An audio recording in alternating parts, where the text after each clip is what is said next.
Okay, I think we can start. So, thanks so much for joining me today. And yeah, let's get right into the topic. The COVID-19 crisis has hit many hard, and its effects will be felt for a long time to come. At the same time, or because of it, it has led to business and distribution models being rethought and evolved.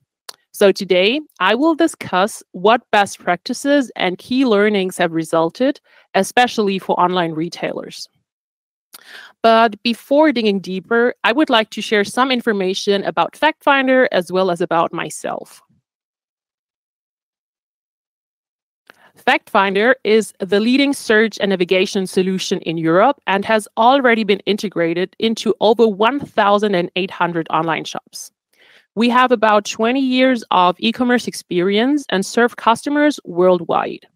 Currently, we are strongly represented, especially in Europe, and operate from 5 locations in order to be as close as possible to our customers and their end customers, in order to get a quick understanding of trends, developments, and requirements in e commerce, and to take them into account in our software.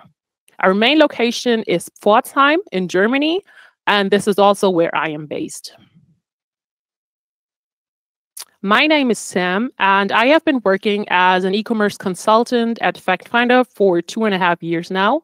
And in my role, I support our customers regarding the strategic implementation of optimizations for the online store. And in this context, I'm in touch with many very exciting international customers. So now let's finally dig deeper into the actual topic of this webinar. As I said in the beginning, and as you all experience, the current situation has a major impact on consumers and their behavior. Internet users in the UK, for example, have spent an extra day online per month so far in 2021. According to data from We Are Social and Hootsuite, the average time an individual spends online every day now totals 6 hours and 26 minutes, compared to 5 hours and 28 minutes in 2020. But the current situation does not only increase the time buyers and visitors spend online, but as a consequence, also focusing on people in the UK, as I was talking about them before. People in the UK, for instance, are more likely to buy products online that they never purchased online before. For example, when we think about electronic devices or furniture, all these are things that many customers prefer to get them in store, making sure that their expectations are met and they could get guidance or counsel from a salesperson if needed.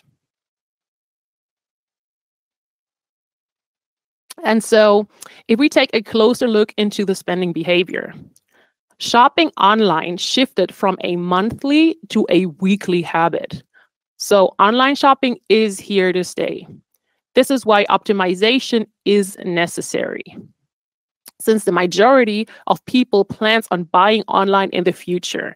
This is also something that you can see on the right graph very strongly for different behavior patterns.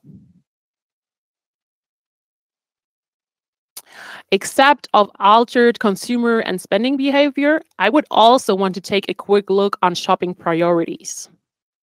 So in that case, the research was focusing on the global habits versus North American habits and European, as well as generations, and figured that these are the most important things when it comes to online shopping. First of all, flexible returns and cancellation policy, clearly communicated safety protocols, as well as real-time app or email updates. So to make sure that I always know where my products are at. Then also the ability to know product availability before purchasing, because I mean, how frustrating can it be to buy something and to then figure out that it might take 5 or 6 weeks or even longer, while I was needing this specific product in the next 2 to 3 days because it was maybe a birthday gift. Then also mobile or contactless check-in or pick-up. especially during the pandemic. We kind of changed the way that we interact also with other people, and our personal space became bigger and bigger, and also curbside pickup options.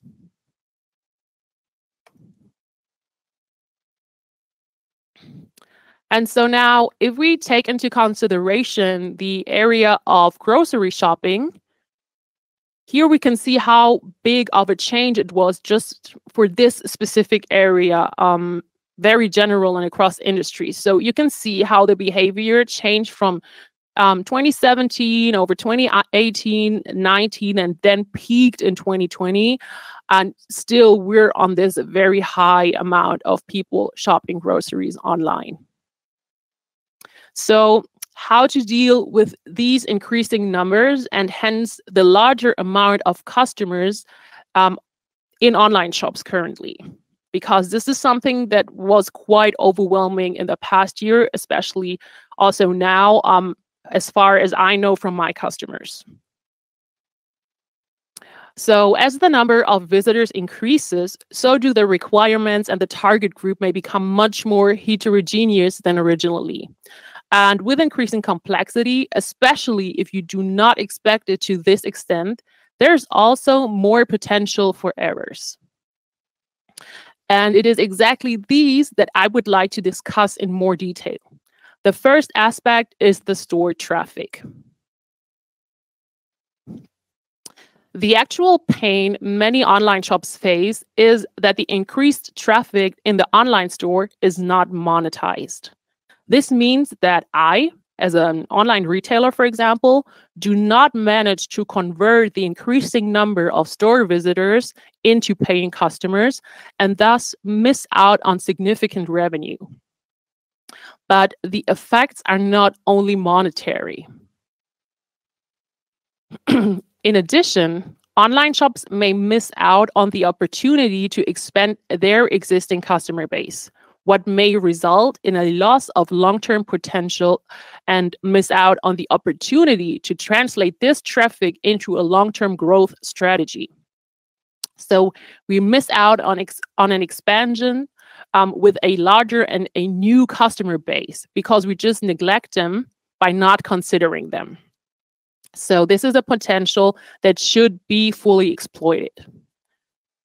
Also, such a situation as the current situation offers the opportunity in many areas to position myself as an online shop or as a brand, as a trustworthy partner who provides the best possible support within the scope of my own possibilities, and also communicate this as a brand in the direction of a customer by specifically knowing your customers and adapting your product advertising or the current your product advertising prices, whatever you can adapt to the current situation and the needs of your customers. Because as we all know from our personal experience, strong brands create trust and trust in this respect. And so they just help us get us through tough times. And this is something we could definitely exploit. And it's not a privilege, I would say, that only certain industries have. And that also leads me to my next point. If online retailers don't know how to use this momentum for creating brand awareness, it can sometimes be because they think too short-term oriented. And although the impact might not be tangible in the very beginning, sooner or later, companies will pay the price if they don't create a long-term strategy right now. And this is especially due to competitors getting ahead without any resistance, because we all know the competition never sleeps. So they may now invest the money that you are afraid of and implement appropriate measures to adapt their products and services to the current situation. And that may, for example, mean that, like many German distilleries did, changing products from fancy drinks to disinfection that I can produce from alcohol residues. This, for example, was something that the Wanderer distillery near to Cologne did. So now, I absolutely understand that you may offer products in your online shop which cannot be changed over so easily. Perhaps you should then make sure that, however, the customers that remain are led to the right products without any obstacles along the customer journey. So just make the most of what you have.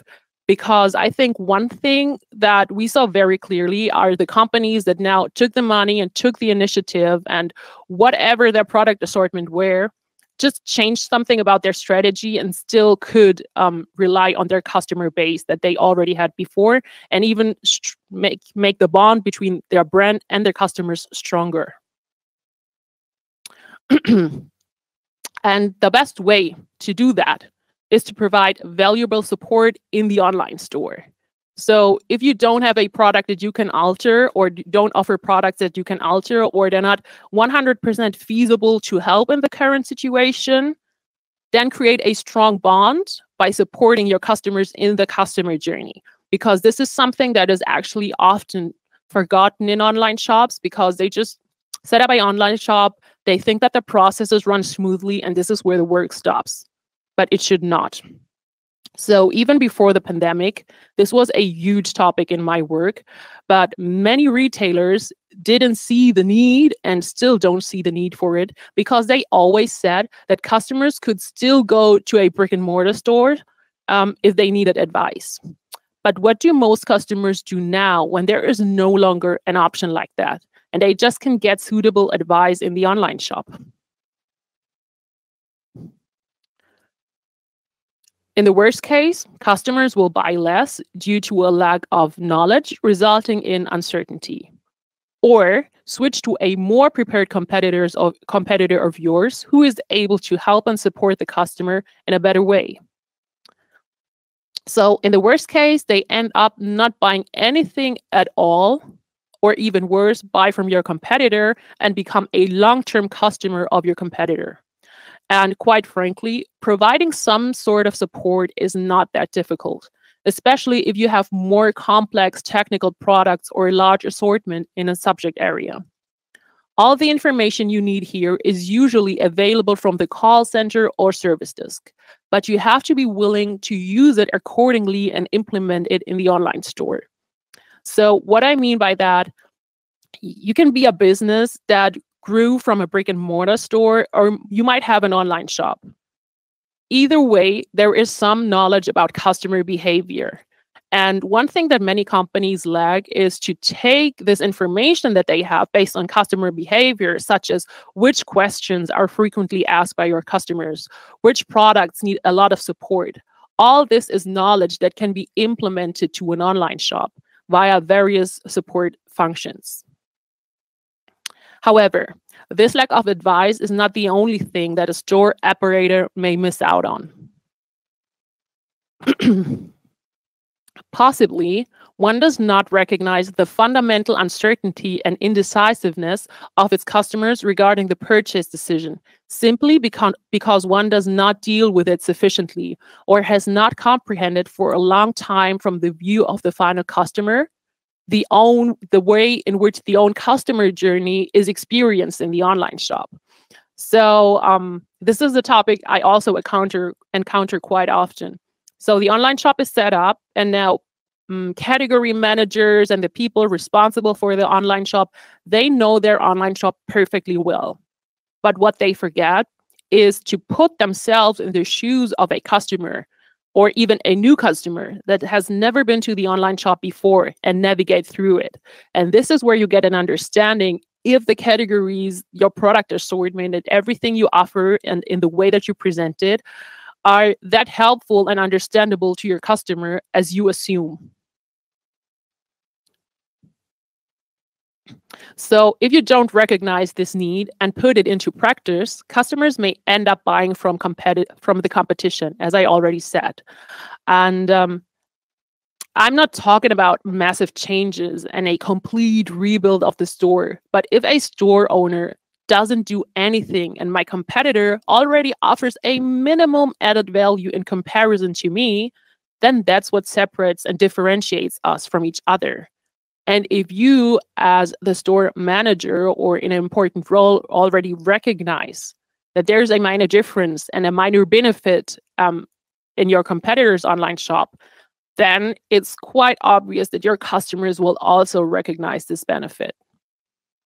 So it is important to, simply hand over the seals of approval in the right place by, for example, offering shorter delivery times or offer advice as the cherry on top of the icing. So there are various things that you can do, and it might just be minor things, but they have an impact on the actual customer experience and are often neglected. We're not talking about huge products that consume a large amount of money, but sometimes it's just a minor change in the customer journey that could be recognized if you just put yourself into the shoes of your customers. And finally, my fifth point, we have the underestimation, or as the fifth point, there's the underestimation of the digital transformation. And again, from my own experience, that is definitely an issue many companies deal with. In my day-to-day work, this is reflected in the fact that I discuss completely different topics on different complexity levels depending on my customers. But the thing is, we don't have to take it that far. Just think about your personal experience again. How many of you still have difficulties to work from home because your own employer can't or doesn't want to offer that what is required for you in order to work as good as possible and be as productive as possible also from home? And in case that it doesn't affect you directly, then you probably know at least one person in your immediate environment for whom this is an issue. But regardless of where you know this from, at the end of the day, it leads to inefficiency because it makes a lot of things unnecessarily cumbersome.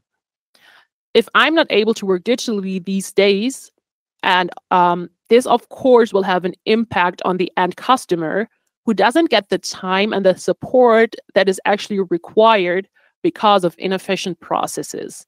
And this is something that still a lot of companies do not understand, although we're soon 1.5 years, I would say, into the situation. So, well, now I have presented the main 5 mistakes, but I don't just want to present them to you. I want to give you additional best practices and some ideas to help you tackle one or the other issue if necessary. Because even if this situation returns to normal, the buying behavior has changed massively, and we have to take that into account in the future. So let's get back to key pain number 1. Conversion or monetization of increased traffic. And a good example is provided by our customer Kaiser & Kraft, who has just understood the requirements of their customers and has adapted the product range accordingly. For example, by offering masks and gloves, but also by introducing the Office in a Box, with which employees can be optimally enabled to work from home, although they might not have an office area in the place that they're living. So make use of your assortment, but also this requires thinking out of the box. Another way to monetize is themed campaigns based on the season.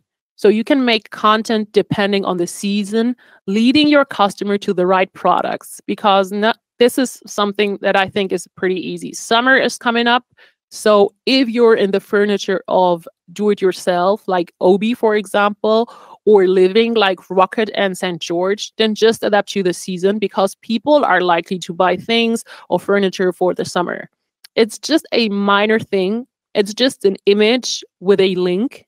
But this is already something that has an impact on the customer journey because customers just find the products that they're supposed to see easier. And if they want something else, there's still a search bar or the navigation as an alternative.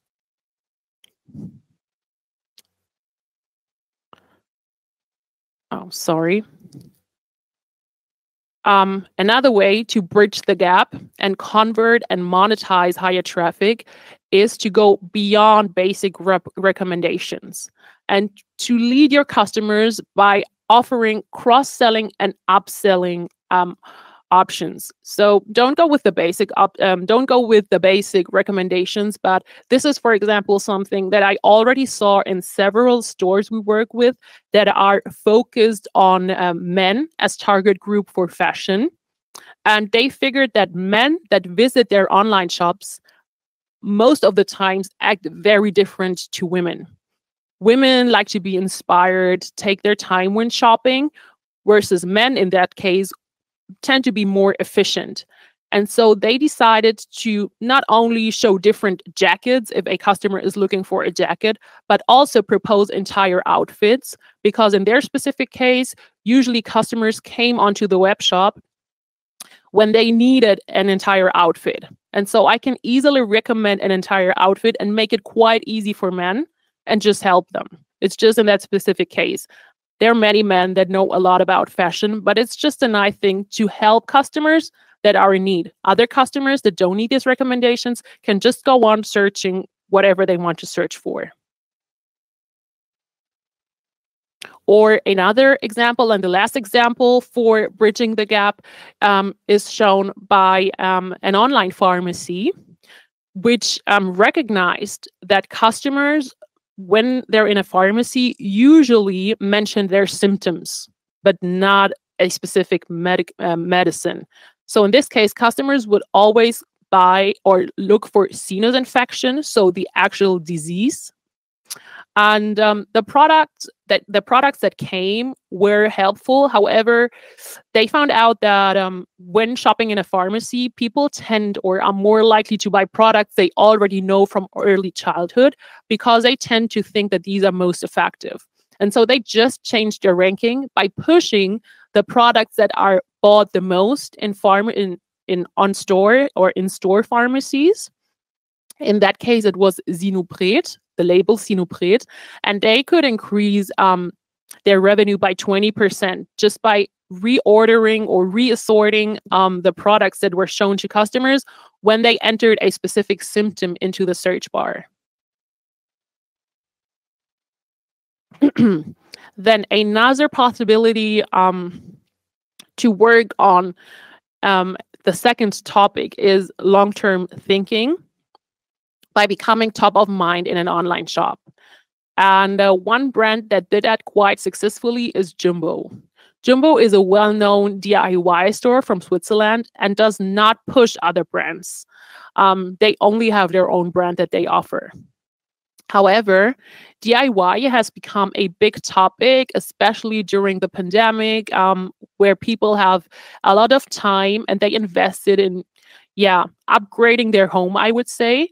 And this is something that the online store, Jumbo in this case, directly recognized and therefore has called out a contest for the best DIY idea. And they rewarded with an actual Jumbolino, which is kind of the Oscars of Jumbo, rewarding the people with the best ideas. And it's just to keep the people busy, motivated to do something with a nice price. And so people got really competitive and creative. And this was just a benefit to keep people busy during these times. The next example I would like to talk about when talking about long-term thinking is Poco. Poco is a German furniture store. And in this case, there is a 20 euro voucher for newsletter registrations. And as Poco figured, this was a very attractive idea for many customers to directly invest the 20 euros and get something and hence become long-term customer with Poco, since they receive the email and always are updated with the newest things that Poco has to offer. And let's stay in the area of DIY and home to take a closer look at the best practice for the third pain: lack of advice in the online store. Obi, a big DIY store in Germany, for example, provides advice in this context via video chat, in which you can discuss and plan projects personally with an expert on the Obi side or of the Obi side. And in view of the growth numbers of DIY enthusiasts over the past year, this is a huge benefit for customers who can receive the same advice at home as they would usually get in the store when discussing a project and all the materials that are needed with an actual salesperson from Obi. And then Jumbo once again provides us with a best practice in this context, the online shop from Switzerland. Jumbo has adapted its product pages during the time of Corona so that you no longer only find product information and images, but instead, Jumbo clearly places product videos here to inform customers as best as possible and also integrates a chat function should any questions remain unanswered. And so you can go with a classical product detail page. However, what we often see is people are overwhelmed with the information because there's so much information, no customer is probably willing to read through it. So videos are just more appealing, easier to consume. And if there are any questions, people will just pop up the chat. And again, this creates a strong connection between the brand and the customer actually shopping because they get help along every step and they're fully informed. A text can also be very informative. However, videos, images that are moving just give you a better impression of a specific product. And then Poco also provides us with a guided selling campaign, which optimally compensates for the purchasing advice needed when buying mattresses, since mattresses aren't a product that are bought on a daily basis, such as groceries. So in this case, Poco broke down complex questions in an easy to understand way by that guides the end customers closer to the relevant products with each answer. So if you look for, this is the German word for mattress, Matratze. If you look for mattress in the online shop, then you can either look at the search result and use the filters on the left, or you can go through the guided selling campaign. And the first question is, who is this mattress for? Is it for a single person, two people, a child, or is it supposed to be a mattress that you can easily transport and travel with? You click on an option and then already the search result is reduced to a certain number because it's already adjusted. The next question comes up and asks you, how do you sleep? On the side, on the back, or on your belly? Again, you click on an option and again, the search result is reduced because there are only certain mattresses that make sense based on your requirements. And so you can either answer all 5 to 7 questions, or after answering 3 questions, you can decide on working with the filters or just go to the third result. But it's just a nice way to provide help for customers that might need it. And if they don't need it, they can just go on scrolling, use the filters, and yeah, just go through the customer journey in the way that they prefer.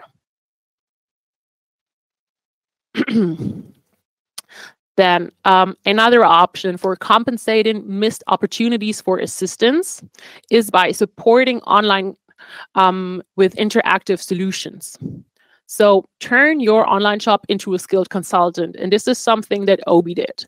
For example, when you are searching for garden furniture, then they give you many options of different garden furnitures you might look for. Because if you look at the search result, there are over 1,400 products. So basically, no customer has the time to look at that many products. However, with this initial question, it's just a nice guide to give the customers, first of all, an overview of what this huge product range has to offer when talking about categories. And also with the images, you might not know the name of a specific style, but the image already helps you understand what kind of style you'd like, because when you go into a DIY shop, sometimes you already have an idea of what you're looking for. And so this can be quite helpful to just break the search result down when it's really a big amount of products that you're offering as an online shop. And also by doing this, Obi, for example, could reduce their bounce rate up to 50%, just as an information on the side. And then we've got the last best practices. In this case, reducing uncertainty by simplifying purchase decisions. And the easiest way to build trust nowadays is just by showing different labels and awards you won. Also, make very clear how you work with your customers, that there are different delivery options, easy returns, that there are gift vouchers. Also, what is always great are customer rankings from other customers and where they leave their opinions, because it just gives the online shop the authenticity that is needed for customers to build up trust and to be sure that even if they pay you before, for example, via PayPal, they will be sure to receive their products at the end of the day.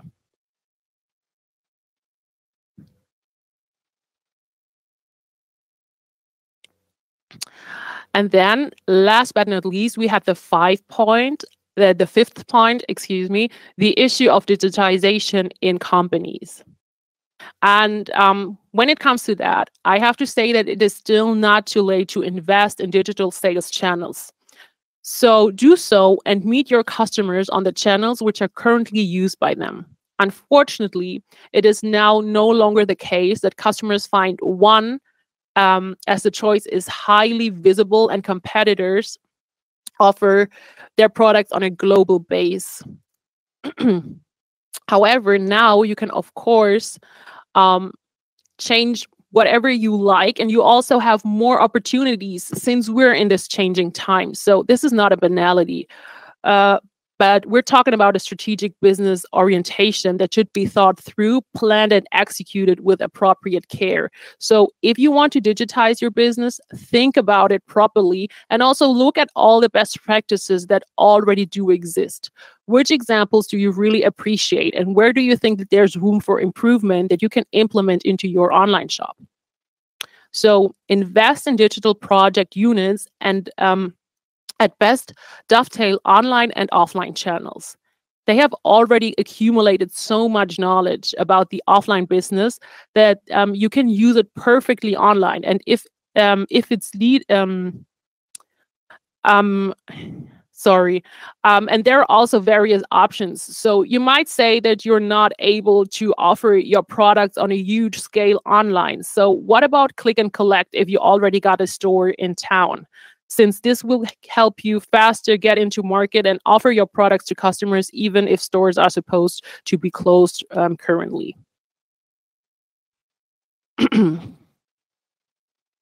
So much about the best practices. Now, I want to end the presentation with a few more impulses. Just to give you some final ideas about what we're talking about, and maybe also present you with new ideas that might help you and your business. Let's start with the marketing tips. So look at your customers and their needs from today's perspective. Analyze their consumption behavior in relation to your product range, or if necessary, ask them directly to understand what they currently need from you. You can help them by offering subscription boxes that provide consumers with helpful or necessary products. That means that although the product might not be related to the current situation and it might not be helpful in this context, maybe you're in another area and you can just help your customers by providing them with all the accessories and products they need along the side to work with the product that they buy from you in the best way possible. Also, reduce your shipping costs and extend return periods if it is possible, because we all know that there are people struggling currently. They're not working as they used to, and still they're valuable customers, and it's people we're talking about, and they may appreciate if you help them today. Also, integrate BOPs, so buy online, pick up in store, or click and collect options, as well as omni-channel solutions to just help your customers wherever they are. Then, as further impulses, I would like to talk about 5 website recommendations for online retailers. First of all, performance. And in this case, we're talking about loading times, which can be an absolute conversion killer. So please optimize the speed of your online shop. And I think the easiest way to make this very visual to you is to think about how you're on your phone. You might be somewhere Googling something and the page is not loading. This is, I don't know why, but this is so frustrating when the information doesn't pop up the second we're searching for. And of course, this behavior is the same in the online shop. Then reduction. Present your product line in a clear and comprehensible way to your customer. So have logical categories, clear categories, already a home page that shows very clearly what you're offering, so that customers can navigate their way through the online shop easily. Then third, focus on buying processes. So the goal or the aim in this case is to get the customer to buy something with just a few clicks. So a simplified ordering and payment method, or also consider availability information about the order status. Just keep it short and simple for your customer, because every click online is kind of work, and you want to make sure that your customers don't have a lot of clicks to do before purchasing something. It just has to be quick and easy. Then the fourth point, transparency of the inventory status. So in this case, make sure to have clearly visible stock figures in order to reduce customers' concern about scarcity and empty shelves. And I think this is something we all experienced last year when people just went crazy all over the world because of the lack of toilet paper. There has never been a lack of toilet paper. It was just created artificially. And so people started panicking that they might sit at home without any toilet paper. And then my last point for this slide, offer personalized content. Identify change buying behavior quickly and respond with customized offerings. And also, I know this is a lot of work, but you also have to consider that you're already using online channels. So the trends are most of the times presented to you. The only thing that you have to figure out is to find resources that provide you with valuable information when it comes to trends, and then you can adapt to it and see how you can maybe see or understand this trend for your customers and make the most out of this for your specific target group.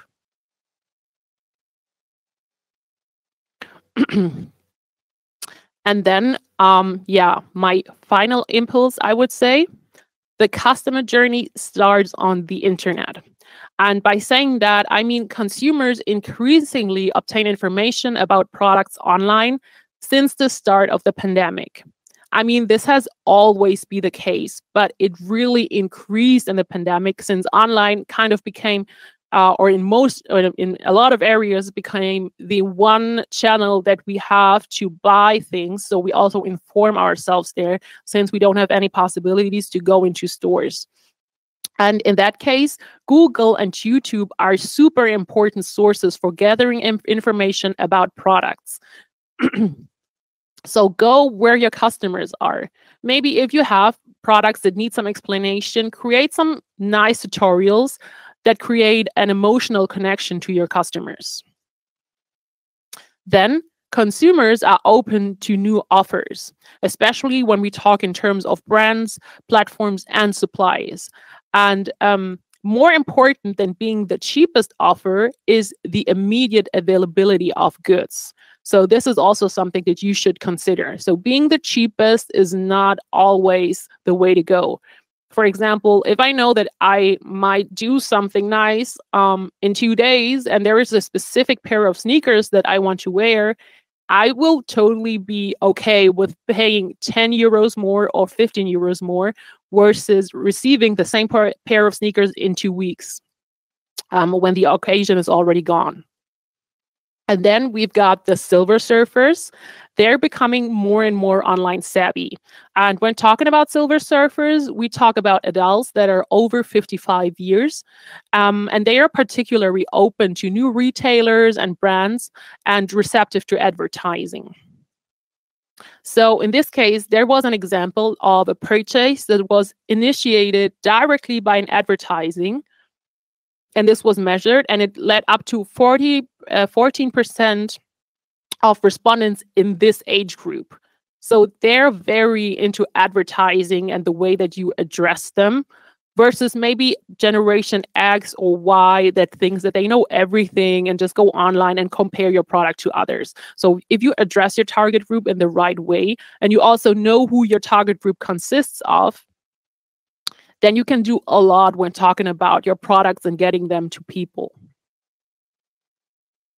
And finally, I brought these 3 revenue generating best practices. So first of all, personalized search results.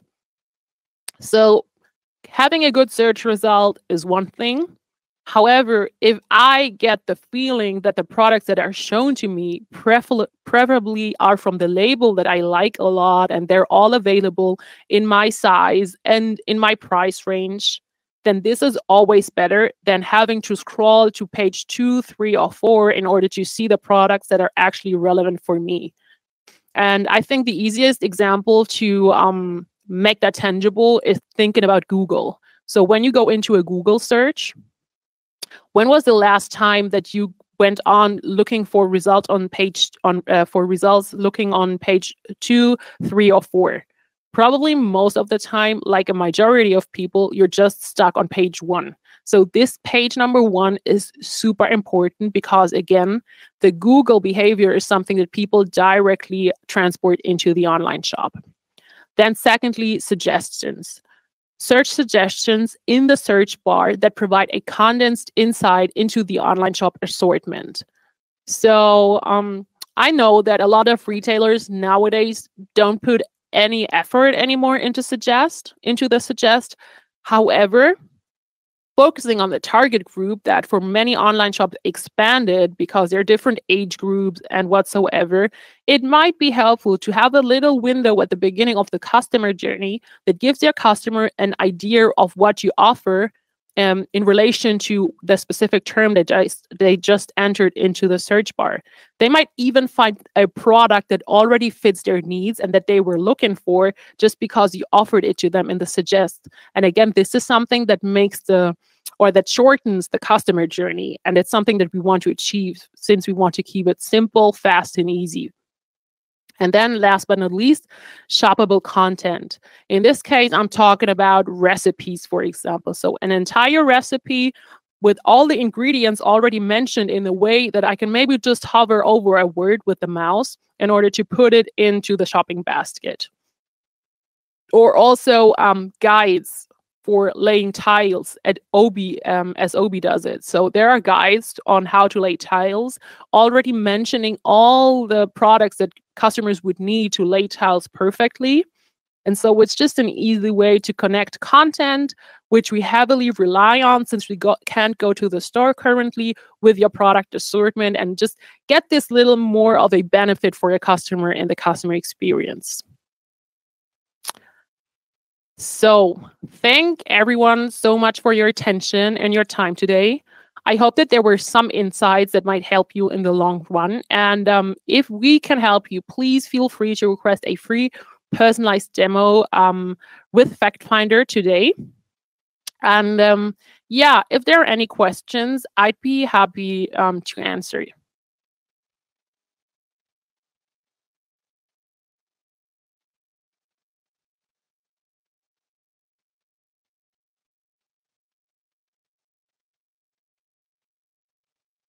Oh, there's one question.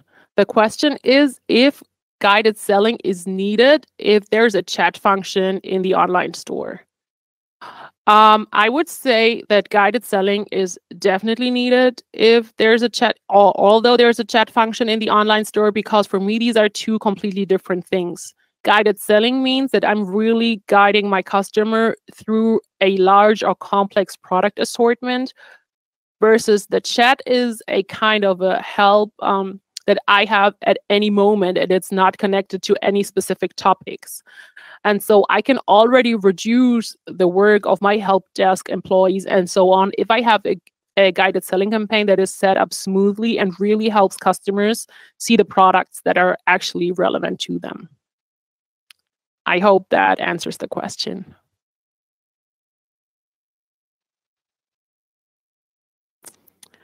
Okay. If there are any questions after this webinar, please feel free to contact us or me at consulting@fact-finder.de. And also, if there are any questions or suggestions about the webinar, we would be very grateful to hear from you. And yeah, thank you again, guys. Stay healthy, stay safe, and yeah, hope to hear and see you on another occasion.